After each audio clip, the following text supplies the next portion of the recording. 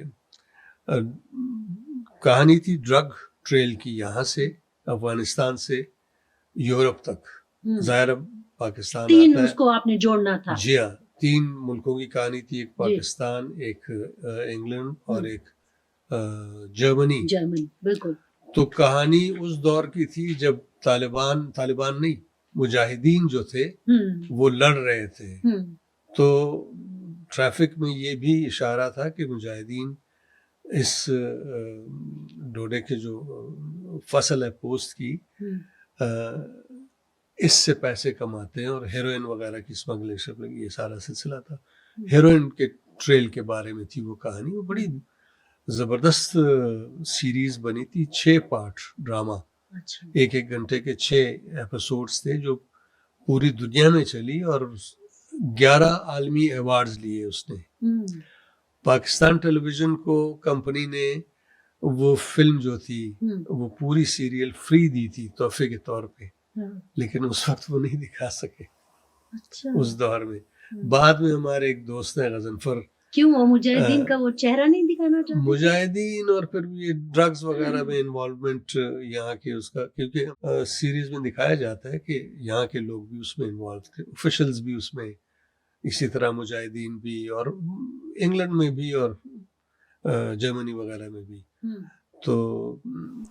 تو ہر ملک میں یہ پھر اپنی لینگویج میں چلی یا نہیں؟ انگریزی میں؟ نہیں، انگریزی میں چلی. اوکے. تو ہمارے ہاں ان کو کہا گیا کہ آپ چلائیں، اور انہوں نے کہا نہیں، وہ فری دیا تھا. بڑا مہنگا ڈرامہ تھا وہ، بہت مہنگا. انہوں نے نہیں چلائی آخر تک. پھر پی ٹی وی سے میرے خیال غضنفر نے لی، اور غضنفر نے اپنا انڈس ویژن جو ٹیلی ویژن تھا اس پہ وہ دکھایا بعد میں، بہت عرصے بعد. اچھا، 2000 کے بعد. اچھا جی ہاں. تو وہ کیسا تجربہ تھا؟ بہت اچھا. میرا پہلا تجربہ تھا انٹرنیشنل کرو کے ساتھ کام کرنے کا، اور بہت کچھ ان سے سیکھا، ان کا کام کرنے کا طریقہ. اور آپ اندازہ لگائیں کہ مجھے جب کاسٹ کیا انہوں نے تو اسکرپٹ اس دن دیا مجھے، اور 6 ماہ بعد شوٹ شروع ہونی تھی. تو اسکرپٹ میں اگر 2 لائنیں بھی چینج ہوتی تو ایک نیا مسودہ آ جاتا تھا میرے پاس. اچھا.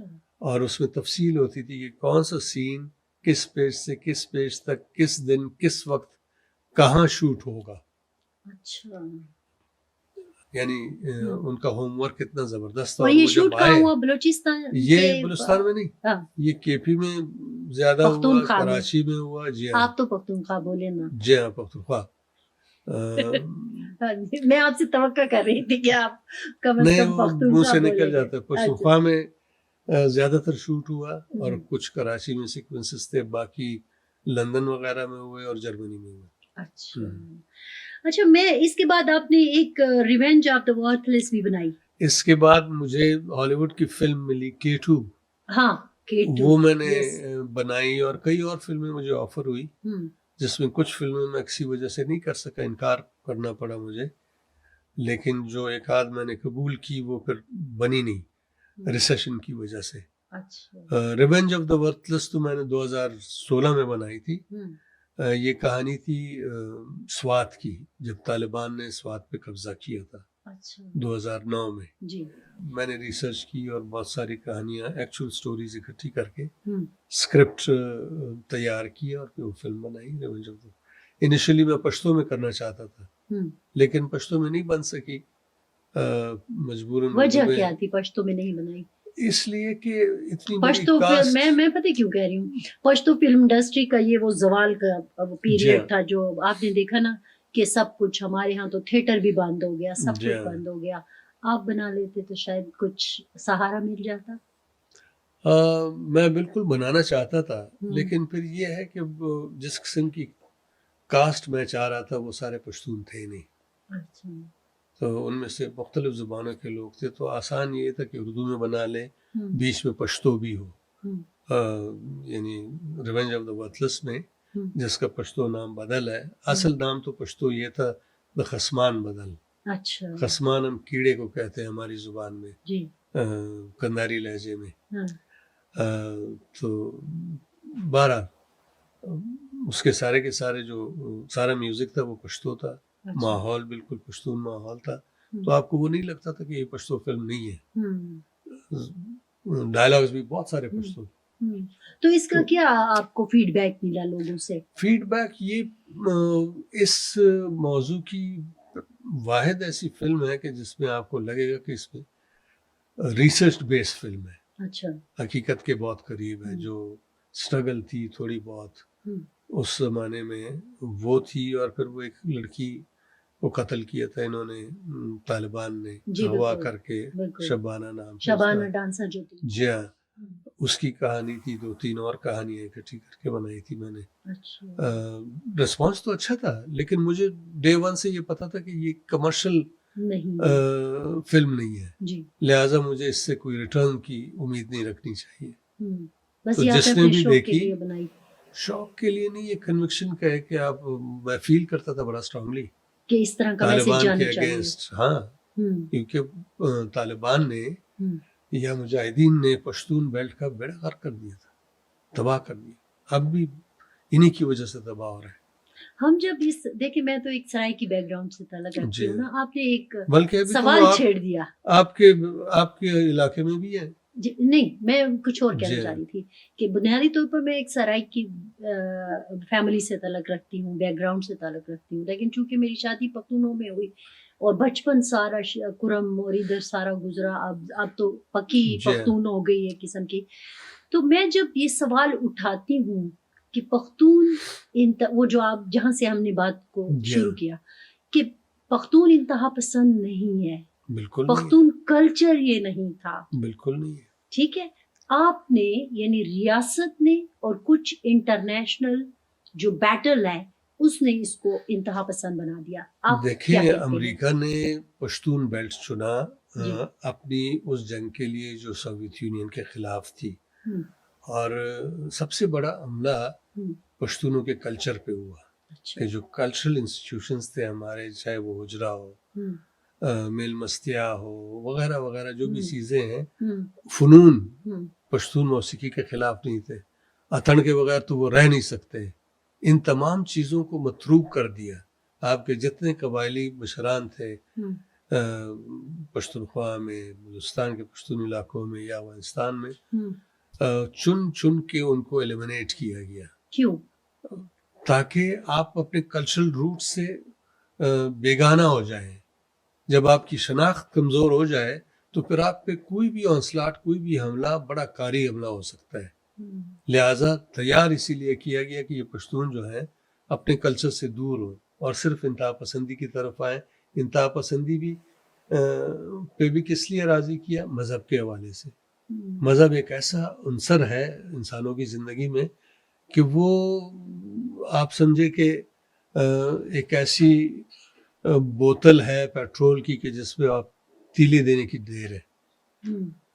پشتونوں کے مذہبی جو دین دوست تو ہیں پشتون، اس پہ کوئی شک یہ میں نہیں. سوال کرنے والی تھی، ہر کیا بندہ پشتون دین دوست نہیں ہے؟ سب سے زیادہ ہے، لیکن اسی دین دوستی کو کسی اور ڈائریکشن پہ لے گئے اور راستہ کیا اختیار کیا گیا کہ کلچر کو دور بیچ میں سے ہٹا لیں. ہم، کیونکہ کلچر سے اگر آپ جڑے ہوئے ہیں تو پھر وہ بفر ہو جاتا ہے، آپ کو انتہا پسندی کی طرف نہیں جانے دیتا ہے. پشتو ٹپا ہے بڑا مشہور، ہم. یار میں کافر ز مسلمان یم، یا کہتے ہیں یار میں ہندو ز مسلمان یم، دا یار دا پارا در امثال جارو قوم، کہ میرا یار ہندو یا کافر ہے اور میں مسلمان ہوں، لیکن میں یار کی خاطر اس کے عبادت گاہ میں جھاڑو دینے کو تیار ہوں. یہ ٹپا ہے پشتو کا. ٹپے ہیں جی، بے شمار اس طرح کے اور ہیں، ضرب الامثال ہے. مثلا یہ ایک اس دو لیے اور کہ سنائیے نا. مثال کے طور پہ یار دا پارا دا غوائی و شکری، ہم، یعنی یار کی خاطر گائے کا گوشت کھانے کو بھی تیار ہو جاتے ہیں.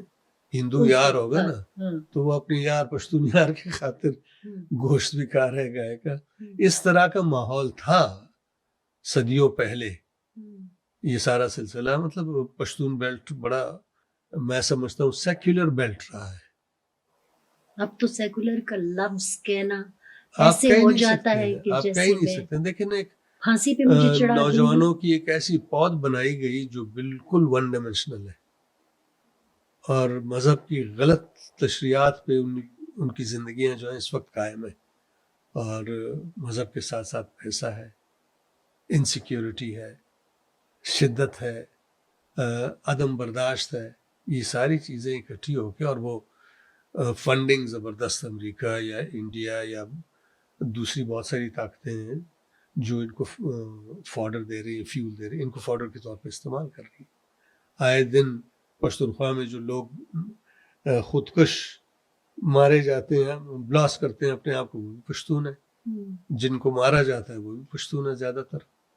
تھوڑے سے کوئی فوجی ہوں گے اور علاقوں کے, یہ کہانی بھی لیکن مجھے زیادہ جو ہے زیادہ تو اسی علاقے سر کے ہیں. یہ کہانی بھی ہمیں سمجھ نہیں آتی کہ ہمارے ہی پشتون ہمیں ہی کیوں مار رہے ہیں. ان کو یہ نہیں لگتا کہ وہ پشتونوں کو مار رہے ہیں, وہ سمجھتے ہیں کہ وہ جہاد کر رہے ہیں. تو جہاد اب سے ایک کیا اب ایک پختونخوا کی خودکش سرزمین پر جو ہے, ہوگی؟ بالکل نہیں. خودکش جو ہے وہ تو سوچنے سمجھنے کے قابل ہی نہیں ہے. میری فلم ریونج آف دا ورتھلس میں بھی خودکش تھے, اچھا. اور ایک خودکش ہی پھر ایک بڑے جتھے کو ان کے اندر جا کے گھس جاتا ہے اور اپنے آپ کو بلاسٹ کرتا ہے طالبان کے اس کہانی میں. اس لیے کہ اس خودکش کے ایک اور دوست کو لیڈرشپ نے فریم کر کے مروایا ہوتا ہے آرمی کے اگینسٹ. ٹھیک ہے نا, اس کو اکسا کے بھیج دیتے ہیں کہ تمہارے خاندان کے ساتھ یہ ہوا یہ ہوا یہ ہوا, اور انہوں نے کیا ہے. وہ چلا جاتا ہے اس بیس کو اڑانے کے لیے اپنے آپ کو اڑا دیتا ہے. اس بچے کو پتا ہوتا ہے کہ اس کے ساتھ انہوں نے یہ کیا ہے, تو یہ بچہ جو ہے ذرا سا ایفیمینیٹ ہوتا ہے. اب پشتون معاشرے میں جیسے لگتا ہے, آپ کہہ لیں کہ ایفیمینیٹ بچہ ہے, حالانکہ وہ ایک بہت بڑے اسمگلر کا بیٹا ہے, اور اسمگلر جو ہے وہ اس پہ شرمندہ ہے کہ یار یہ میرا بیٹا زنخواہ کیسے ہے, مرد لگتا ہی نہیں ہے, اس کی شوق ہی کچھ اور ہے. تو وہ اپنے بڑے بیٹے کو کہتا ہے کہ اس کو لے جاؤ باہر پکنک پہ اور مار دو. بڑا بیٹا جو ہے اس کو مار بھی دیتا ہے, لیکن وہ مرتا نہیں, گر جاتا ہے. گرتا ہے تو وہ طالبان جا رہے ہوتے ہیں, ان کے سروں پہ گرتا ہے, وہ اس کو لے جاتے ہیں, اور ہائی کمان طالبان کی اس کا فیوچر ڈیسائیڈ کرتی ہے کہ یار یہ بچہ تو ویسے ہی بیکار ہے, مرد بھی نہیں ہے پوری طرح. اور پھر ان کو پتہ چلتا ہے کہ یہ فلانے اسمگلر کا بیٹا ہے. اس کو فون کرتے کہ تمہارا بیٹا ہمارے پاس ہے, اتنا روپیہ بھیجو, اسلحہ بھیجو, یہ کرو. وہ کہتے ہیں کہ یار میں بھیج دوں گا, لیکن تم پہلے اس کو مار دو, مجھے یہ نہیں چاہیے. تو طالبان پہ ڈیسائیڈ کرتے ہیں کہ یار اس کی تو اور کوئی زندگی ہے نہیں, تو اس کو خودکش بنا دیتے ہیں. تو اس بچے کو خودکش بناتے ہیں, اور یہ بچہ اپنے دوسرے دوست کا بدلہ لینے کے لیے طالبان کے گینگ کے اندر گھس کے اپنے آپ کو بلاسٹ کرتا ہے. آخر یہ کہانی تھی اس فلم کی. تو بات جو ہم کر رہے تھے کہ ہمارا جو کلچر ہے وہ تو بہت زیادہ, وہ انلائٹنڈ ماڈرنائزیشن کی جو بات کی تھی, اصل میں تو وہ پشتون تھے. نہیں, میں یہ نہیں کہتا ہوں کہ اصل میں صرف پشتون تھے. سارے کا سارا خطہ جو ہے وہ بڑا پرامن خطہ تھا. سارے ایک دوسرے سے ملتے تھے, اور اچھا ڈائلاگ تھا, مکالمہ تھا سب کے بیچ میں, ایکسچینج تھا آرٹ کا, کلچر کا, کہانیوں کا, میوزک کا, ہر چیز کا. دیکھیں کلچر جو ہے وہ آپ کی شناخت ہے, آپ کی آئیڈینٹی ہے. جتنی آپ کی شناخت مضبوط ہوگی اتنے ہی آپ ان ایلیمنٹ سے دور رہیں گے جو زندگی کے خلاف ہے, جو زندگی کے احترام میں نہیں ہے. اس لیے کہ آرٹ زندگی کا احترام چاہتا ہے, رسپیکٹ دیتا ہے, اور زندگی کا جشن مناتا ہے. جبکہ دوسرے رویے جو ہیں وہ زندگی کے دشمن ہیں. ایکسٹریمزم, انتہا پسندی وغیرہ وغیرہ, یہ سارے. ٹیررزم کیوں آئی, مطلب یہ ضرورت امریکہ کی تھی, انہوں نے یہ پھیلائی, اور ہمارے جو کچھ ڈیسیجن میکرز تھے انہوں نے یہ نہیں سوچا کہ ہم استعمال تو ہو رہے ہیں لیکن اس کا اثر کیا ہوگا, اثرات کیا ہوں گے. انہوں نے تو جو کچھ برات لینی تھی، پیسے لینے تھے، فنڈز لینے تھے، لے لیے، کام آ گئے، لیکن آگ جو ہے نہ بجھنے والی آگ لگا کے چلے گئے. آپ تو ان میں اٹھتے بیٹھتے تھے ایک کچھ پیریڈ کے لیے، چونکہ آپ حکومت کا حصہ تھے تو یقیناً ایسے لوگوں میں آپ اٹھتے بیٹھتے تھے، تو کبھی ڈسکس کیا کہ آپ لوگوں نے کیا کر دیا؟ جس دور میں میں ان کے ساتھ اٹھا بیٹھا ہوں وہ تو ریسنٹ دور ہے. ہاں اس وقت یہ سارے توبہ طائب تھے، یہ سب یہ کہتے تھے کہ غلطیاں ہوئی ہیں. مانتے تھے؟ بالکل سریعام تو نہیں مانتے؟ سب نہیں مانتے ہیں، سرعام ہی مانتے ہیں. اچھا، اب تو سب مانتے ہیں کہ یہ غلطیاں ہوئی ہیں. آپ مقتدرہ کی بات کر رہے ہیں یا سیاستدانوں کی بات مقتدرہ کر رہے کی ہیں؟ بھی سیاستدان کمپرومائز تھے نا سارے کے سارے. ہاں یہ جتنے بھی نہیں، میں سیاستدان تھے یہ مقتدرہ تو کی بات کر رہی ہوں، وہ دیکھیں، مانتے ہیں کہ ہم سے مقتدرہ غلطی اور ہوئی؟ سیاستدان ایسے جیسے ہاتھ اور دستانہ، اچھا، ان میں کوئی فرق مجھے نظر نہیں آتا. یہ دستانے ہیں؟ بالکل دستانے ہیں، سہولت کار ہے نا یہ، ہوں وہ آپریٹر ہے ہوں بس. لیکن ان سب کو اب احساس ہو گیا کہ ان سے بہت بڑی غلطی ہوئی ہے، اور یہ بھی ان کو پتہ کہ دیر ہو گئی. دیر ہو گئی ہے. تو اب جو سوچ رہے ہیں وہ ٹھیک سوچ رہے ہیں؟ کیونکہ یہ وہ دور تھا، میں آپ اس کو ادھر وقت جو ہے جی. کم از کم ایکسٹریمزم یا ایکسٹریمسٹ یا ٹیررزم کے خلاف باقاعدہ ایک سلسلہ شروع ہے، مقتدرہ میں بھی اور سیاستدانوں میں بھی، اور جنرلی سوسائٹی میں. کچھ علاقے ایسے ہیں جو ظاہر ہے برباد ہوئے آرمی ایکشن وغیرہ کی وجہ سے، تو ان کی مطلب ریزرویشن ضرور ہیں کہ یار ہم پھر برباد ہو جائیں گے، اجڑ جائیں گے. ان کو باقاعدہ اس سارے بیانیے میں ملا کے ان کو تسلی دے کے، ان کو کانفیڈنس دے کے یہ سب کچھ کرنا چاہیے. لیکن کر تو نہیں رہے نا. آج بھی میں جب آ رہی تھی آپ کے پاس انٹرویو کے لیے پوڈ کاسٹ کے، تو پشاور یونیورسٹی کے نوجوان اپنے منہ پر پٹیاں باندھ کر اپنے لاپتہ نوجوانوں کے لیے احتجاج کر رہے ہیں، ایک خاموش احتجاج کر رہے ہیں. وہ نوجوان کہاں لاپتہ ہوا؟ وہ ایک امن جرگہ پختونخوا اسمبلی میں ہو رہا تھا، اس کو اٹینڈ کر کے واپس جا رہے تھے اور وہ لاپتہ ہو جاتے ہیں. ابھی تک کوئی نہیں ملے، تو ان کے لیے وہ احتجاج کر رہے ہیں. تو یہ کیسی کوششیں ہیں جس میں نوجوان تو آپ کے ساتھ نہیں ہے؟ جنہوں نے امن جرگہ بلایا تھا ان کی ریسپانسبلٹی بنتی ہے کہ اپنے مہمانوں کو تلاش کریں، ان کے گھروں تک پہنچا دیں. ان کا لیڈر جیل میں پڑا ہوا ہے، وہ اس کے لیے کچھ نہیں کر سکتے. ان کا لیڈر جیل میں کیوں پڑا ہے؟ اس نے کیا کیا؟ چوری کیوں کی؟ اس نے گھڑی کیوں چرائی اور بیچی کیوں؟ آپ کو لگتا ہے واقعی یہ سارا معاملہ گھڑی کا ہے؟ معاملہ گھڑی کا نہ بھی ہو، معاملے تو اس سے بہت گہرے ہیں. 9 مئی کا بھی ہے، بہت ساری اور سلسلے بھی ہیں، لیکن ایک ایسا بندہ جس کو انہوں نے صادق و امین بنوایا اور 2010 سے لے کے اب تک 90% ٹائم میڈیا کا اس کو دے رہے ہیں، اس کو یعنی پاکستان کا سب سے ایماندار بندہ بنایا، عالم اسلام کا لیڈر بنایا. تو اس بندے نے سعودی عرب کے ولی عہد کی دی ہوئی بہت ہی زبردست یونیک گھڑی ایک تو غلط طریقے سے لی، چلیں لے کے جیب میں رکھ لیتا، اپنے کسی دوست کو دے دیتا. بیچی کیوں؟ پورے پاکستان کو کیوں ذلیل کیا؟ جمال شاہ صاحب چلو چھوڑ دیتے ہیں نا اس کی. نہیں، یہ نہیں چھوڑنا وہ جنہوں چاہیے. نے عالم اسلام کا لیڈر بنایا، جنہوں نے 10 سال ہمارے میں خود اس میڈیا کا حصہ ہوں کہ ہمیں بتایا جاتا تھا کہ آپ مثبت رپورٹنگ کریں، ہے نا، ہمارے اوپر دباؤ رکھا، آج بھی ہمارے اوپر دباؤ ہے. مجھے تو ان سے سوال کرنا ہے نا، آپ جیسے لوگوں کو بھی ان سے سوال کرنا چاہیے. آپ کو مجھے یا کسی دوسرے تیسرے کو یہ پریشر لینا نہیں چاہیے. میں ایک آرٹسٹ ہوں، میرا ریسنٹ کام جو ہے وہ پتہ نہیں آپ نے دیکھا ہے کہ نہیں، جو مجسمے ہیں جی، وہ مجسمے کی میں نے بات بھی کرنی ہے. سارے مرغے ہیں. میں کیوں مرغے بنا رہا ہوں؟ اس لیے کہ یہ پوری قوم جو ہے مرغا بنی ہوئی ہے. یہ بزدل قوم ہے اور یہ اپنا حق نہیں مانگ سکتی ہے. ان کو کھڑا ہونا چاہیے. سیاستدان سارے کے سارے کمپرومائزڈ ہیں، سوائے چند آنریبل لوگوں کے. سیاست میں بائی اینڈ لارج میں 90% لوگوں کی بات کر رہا ہوں کہ کمپرومائزڈ ہے، بکھے ہوئے ہیں. میڈیا 95% یا 99% بکھا ہوا ہے.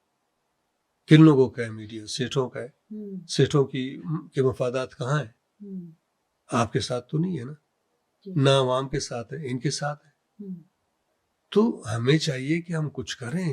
تو آپ کو لگتا ہے کہ مین مسئلہ صرف مقتدرہ کا نہیں، اوور آل اجتماعی طور پر مقتدرہ قوم نہیں کا ہے، ہے؟ مقتدرہ دستانے کے بغیر کام کر ہی نہیں سکتی ہے، عدلیہ کے بغیر کام کر ہی نہیں سکتی ہے۔ اچھا یہیں رک جائیں، کیا ہمارے پاس یہ کہنے کی ہمیں اجازت ہے یا ہمارے پاس یہ حق ہے کہ ہم کہیں نہیں ہم دستانہ نہیں بنتے؟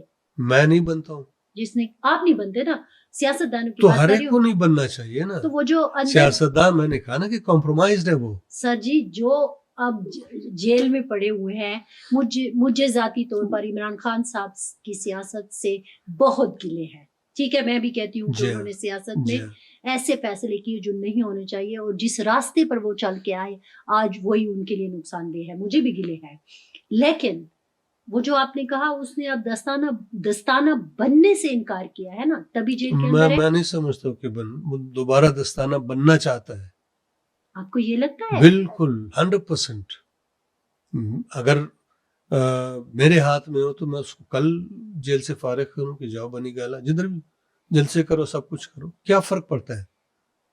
مجھے نہیں سمجھ آتی کہ یہ حکومت یا مقتدرہ یا جو بھی کہہ لیں، وہ اس بات سے کیوں خوفزدہ ہے کہ جی وہ باہر آیا تو کیا کر لے گا؟ کرنے دے۔ خوف تو ہے، غلط خوف ہے نا، یہ وہی شیر آیا وہی سلسلے۔ لیکن عوام کدھر ساتھ ہے جی؟ وہ میڈیا ساتھ ہے، 99% کمپرومائزڈ میڈیا، 100% سوشل میڈیا ساتھ ہے۔ وہ کیوں ہے؟ بہت بڑی انویسٹمنٹ ہے، بہت بڑی، آپ سوچ بھی نہیں سکتی اتنی بڑی انویسٹمنٹ ہے کہ میڈیا کا کام اس وقت یہ ہے کہ وہ کسی نہ کسی طرح سے اس کو زندہ رکھے، نیوز میں رکھے۔ یہ جتنے اینکرز بیٹھے بات کر رہے ہوتے ہیں، اور مسائل نہیں ہے پاکستان میں، میرے ایشوز نہیں ہیں، آپ کے نہیں ہے، غریب غربا کے نہیں ہے، تو آپ کو بھی یہی لگتا ہے کہ یہ حب علی نہیں بغض معاویہ ہے؟ بالکل ہے۔ اچھا حب علی نارملی میں رول آف لا اور ان چیزوں کی طرف اشارہ کرتی ہوں، تو آپ کو لگتا ہے کہ ہم یہ جو جنگ لڑی جا رہی ہے یہ رول آف لا کی جنگ نہیں ہے؟ رول آف لا کس رول آف لا کی بات آپ کر رہی ہیں؟ اس کو لا کے بٹھانے والے، امیر المومنین بنانے والے، صادق و امین بنانے والے، وہ کیا جج تھے؟ عدلیہ تھی۔ اس سے پہلے بھٹو کو مارنے والے جو تھے وہ جج تھے، عدلیہ تھی۔ تو یہی تو ہم اس ملک میں عدلیہ کہاں کب رہی ہے؟ میں نے کہا نا کہ ریاستی مافیا ہے۔ ریاستی مافیا ہر ادارے کے وہ خاص لوگ ہیں جو قابض رہنا چاہتے ہیں۔ پورے کے پورے ادارے کی میں بات نہیں کر رہا ہوں، وہ ہو ہی نہیں سکتا ہے، لیکن کچھ ایسے سلیکٹڈ لوگ ہیں جن کے پنجے بڑے مضبوط ہیں، جو جہاں بھی قابض رہنا چاہتے ہیں، ہر جگہ قابض رہنا چاہتے ہیں، اور وہی چنتے ہیں کہ جی آپ کے پارلیمان میں کس نے آنا ہے۔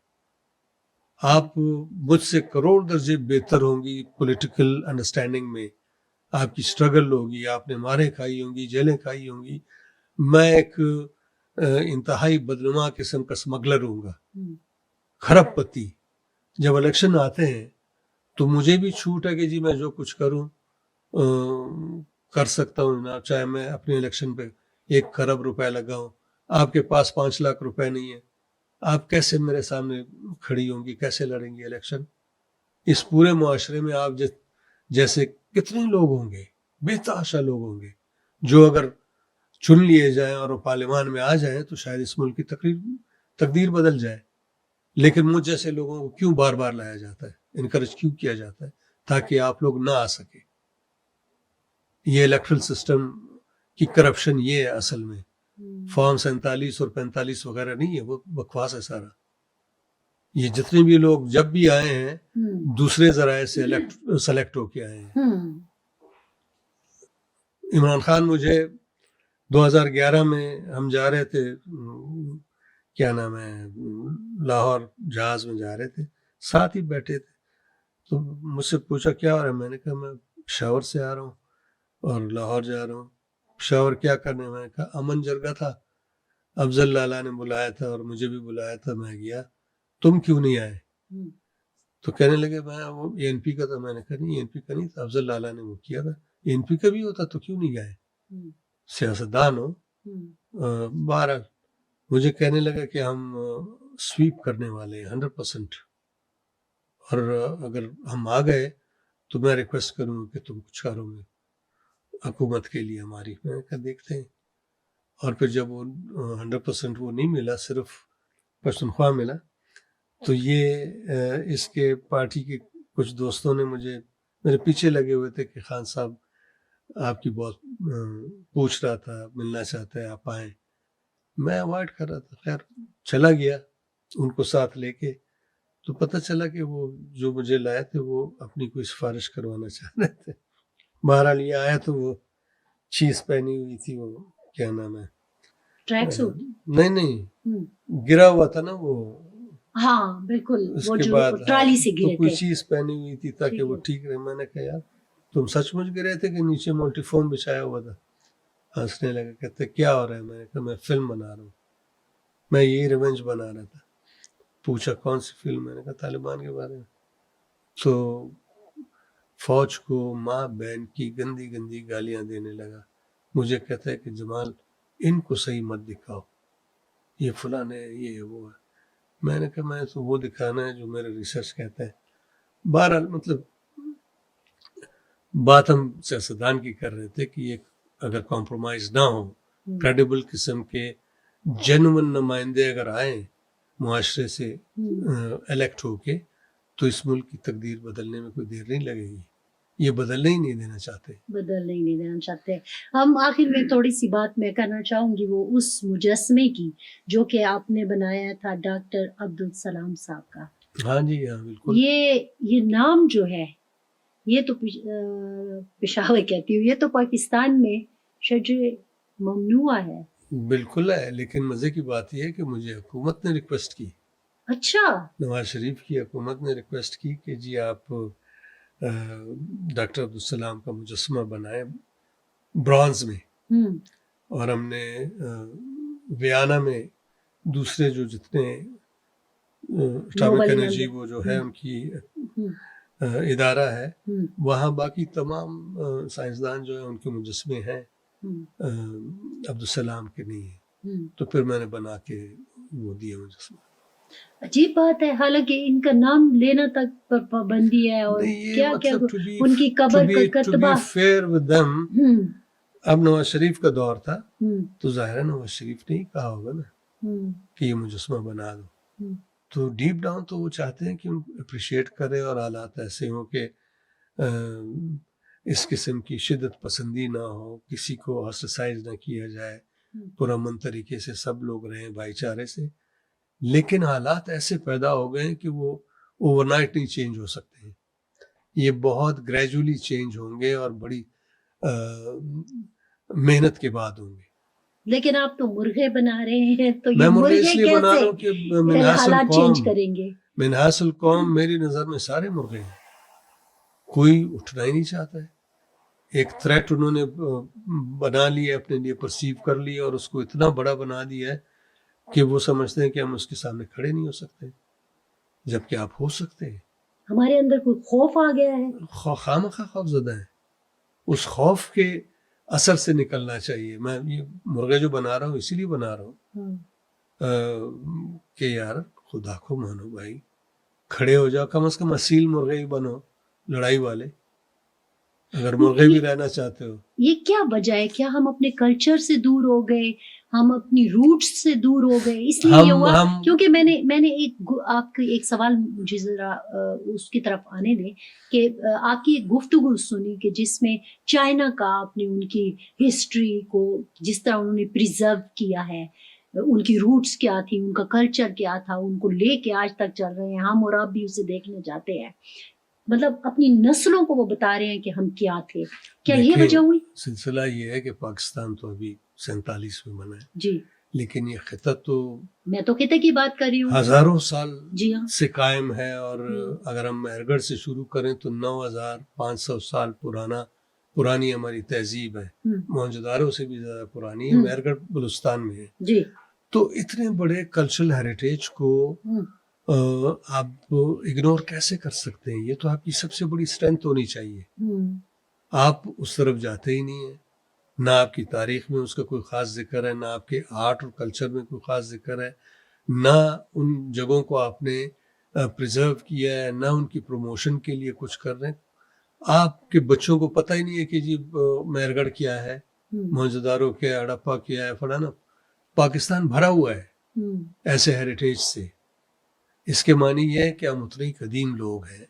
ٹھیک ہے، مطلب طرح طرح کے لوگ یہاں بستے رہے ہیں کہ ٹیپسٹری ہے، جیسے کوئی کشیدہ کاری کی کوئی چادر ہوتی ہے خوبصورت، اسی طرح ہے پاکستان بھی، کہ ہر جو بھی لوگ یہاں آئے ہیں زمانوں سے، ہزاروں سالوں سے، ان سب نے کچھ نہ کچھ کنٹریبیوٹ کیا ہے. تو آپ کا جو ہیریٹیج ہے، آپ کا فولکلور جو ہے، وہ اتنا رچ ہے کہ اس کو آپ سب سے بڑا ریسورس سمجھ کے اس سے بہت بڑا فائدہ لے سکتے ہیں. تو ہم نے چائنا فائدہ کی لینے آپ نے بات کی. ہاں جی. چائنا جو ہے وہ اپنی 5000 سالہ تاریخ کو جس خوبصورتی سے انہوں نے پریزرو کیا ہے، ڈاکیومنٹ کیا ہے، جس طرح سے وہ پروموٹ کر رہے ہیں، آپ حیران رہ جائیں گے.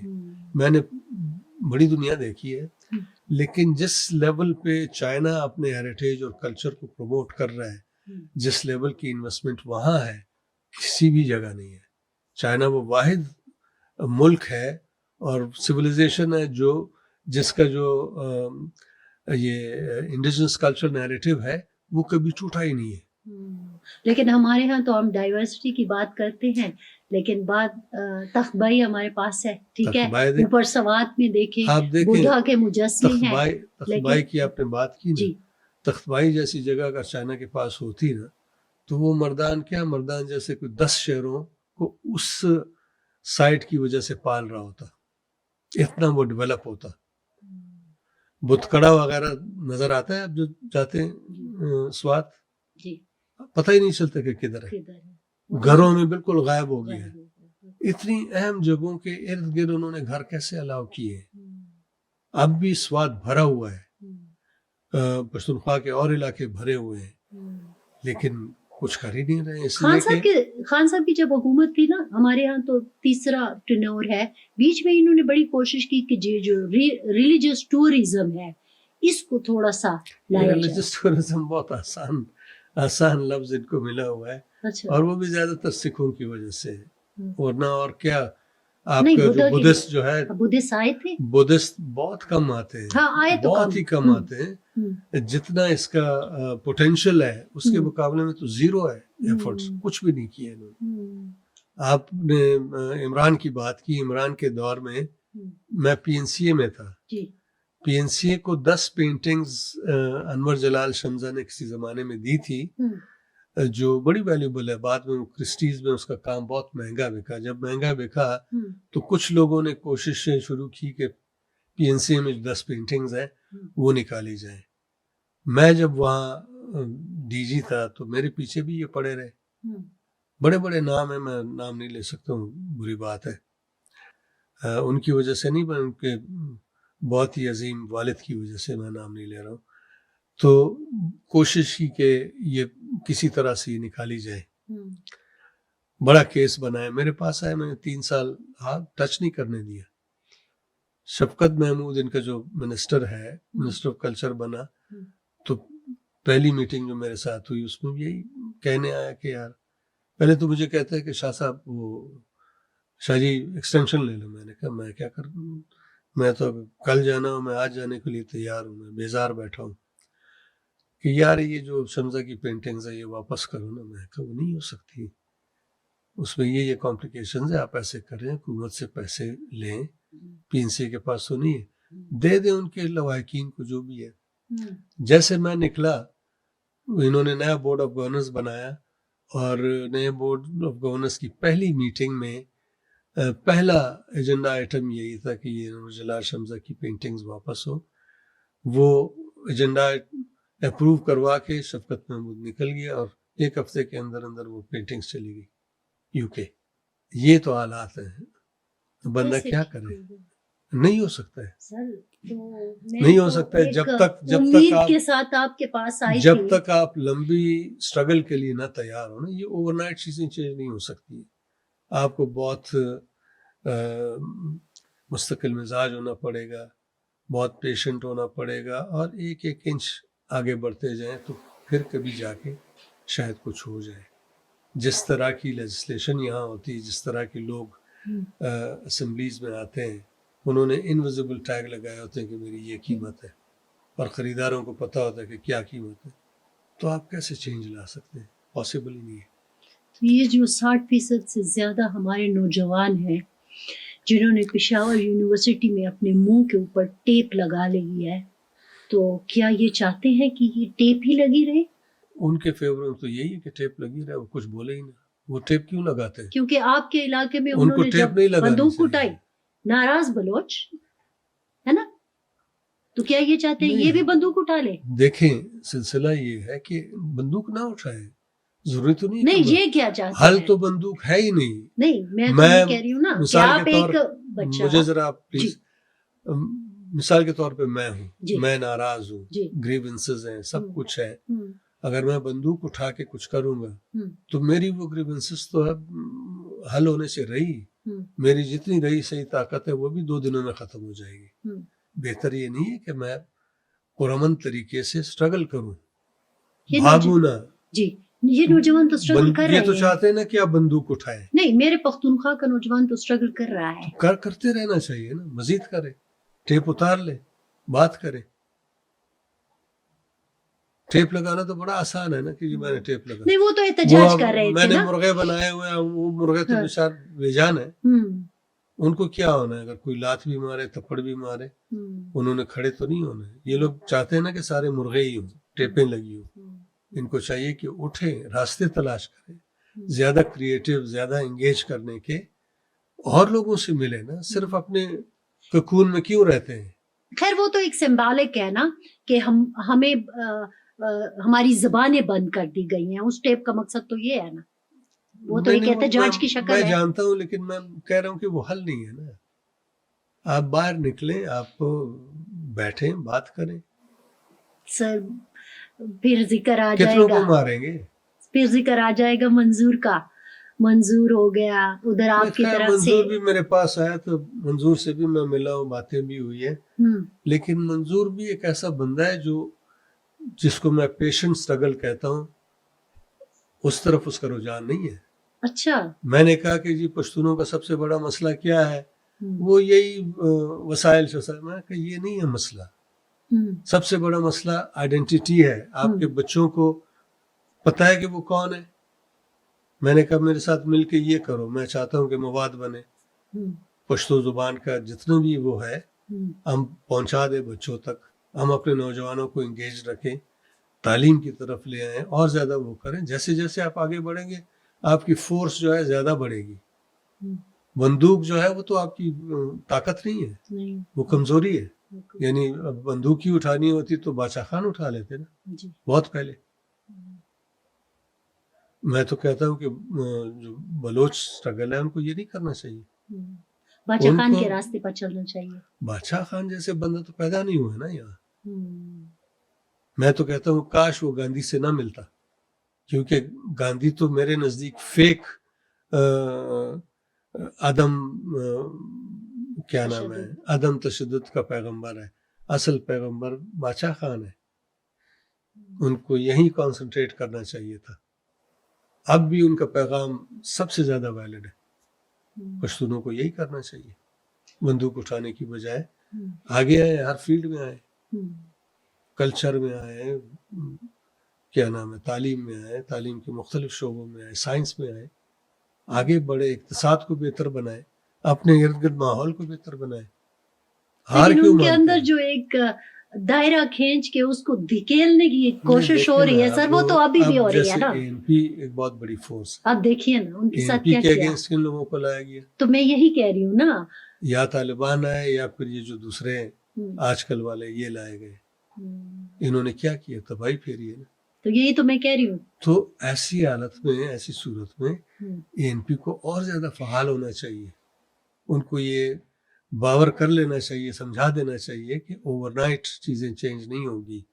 لہٰذا اگر آپ اپنی سٹرگل کو سلو ڈاؤن کریں گے تو فاصلہ جو ہے اور زیادہ طویل ہو جائے گا. آپ نان سٹاپ لگے رہیں.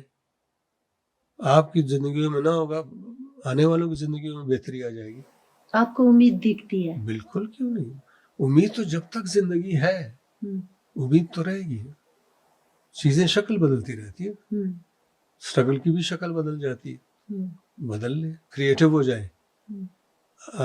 پولیٹیشین اس وقت زیادہ فعال ہوتا ہے جب وہ کریٹو ہو, ون ڈائمینشنل نہ ہو, یک رخی نہ ہو. جی, آپ کو پالیٹکس میں بھی ابھی جو صورتحال ہے کوئی امید نظر آ رہی ہے کہ کچھ لوگ ایسے ابھی بھی ہیں جو اس وقت سوسائٹی کے ہر تیسرے چوتھے بندے کو احساس ہو رہا ہے کہ چیزیں غلط ہو رہی ہے, ٹھیک ہونی چاہیے. ہر بندہ سوچ رہا ہے, اچھا, ری تھنک کر رہا ہے اپنی جگہ. ہر بندہ یہ سوچ رہا ہے کہ مجھ سے کیا غلطی ہوئی ہے. یہ اچھی بات ہے, یہ پازیٹیو بات ہے. اور یہ احساس سیڑھی پہلا قدم بنے گا. بالکل ہے, بالکل ہے, ڈیفینیٹلی آگے جائیں گے. بہت شکریہ جمال شاہ صاحب. ناظرین, آپ نے باتیں سنی. ایک ٹائم ہمیشہ کم پڑ جاتا ہے, باتیں اور بھی بہت ہوتی ہیں جو کرنی تھی ان سے ہم نے. لیکن ایک دیکھیں نا, ہم کہاں سے شروع ہوئے 1973 سے, اور آ کے ہم کھڑے ہو گئے ہیں 2025 تک. ایک مشکل سفر انہوں نے بتایا, لیکن وہ آج بھی بیٹھے ہوئے ہیں, وہ آج بھی اپنی جگہ پر ڈٹے ہوئے ہیں. اور نوجوانوں کے لیے خاص طور پر ان کا پیغام ہے کہ اپنی شناخت کو مسخ نہ ہونے دو. جو آپ کی شناخت مسخ کرنا چاہتے ہیں اصل میں وہی آپ کے دشمن ہیں. تو آپ نے سب سے پہلا کام یہی کرنا ہے کہ اپنی شناخت بچانی ہے. ہماری طرف سے اتنا ہی. فرزانہ علی کو دیجیے اجازت. اللہ حافظ.